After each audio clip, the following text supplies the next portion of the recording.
Welcome back to Living Local. Our next guest has made a name for herself. She is a public speaker and author of 2 best-selling books. Today, she joins us to tell us a little bit more about how she is helping others navigate success.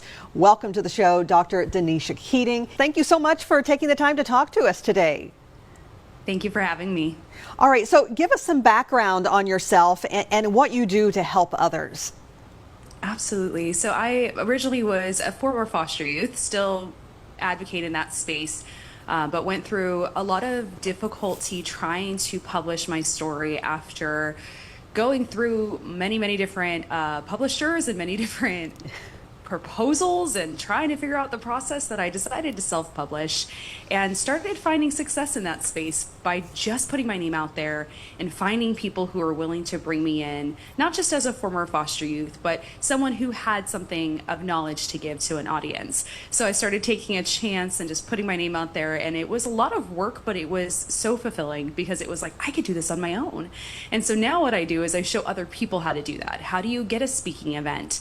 How do you publish a book by self-publishing? Do you need to have an author? Change your author name, or do you just need to try to put yourself out there and figure it out as you go? And so now I do that with other people.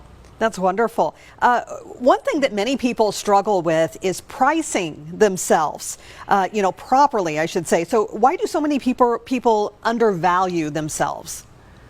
Confidence. It is really coming down to confidence. I know for myself, I give my little secret question that I always ask is, what is your budget?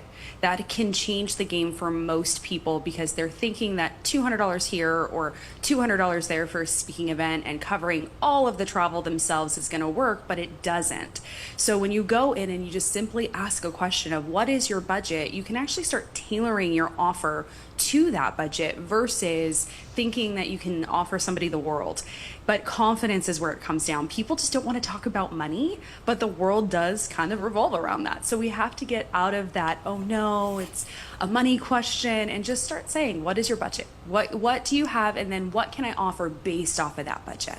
Yeah. What advice do you have for people who maybe feel trapped by their past? That is a great question. I think really we need to not be afraid of our past, but start looking at how our past can help somebody else who we get to talk to. And we can never reach that person if we don't start sharing in the ways that we want to share. You don't have to spread all your details out there, but you can find ways that you want to be able to share your story, and then understand that that's how the other person on the receiving end is going to find strength or say, wow, I relate to this person and I want to be able to share that. Yeah, but a lot of people struggle with imposter syndrome. So how do you help folks with that? Looking at what is the root of it. Usually we believe that we don't belong in the room, which is not true. If someone has invited us into the room, we belong.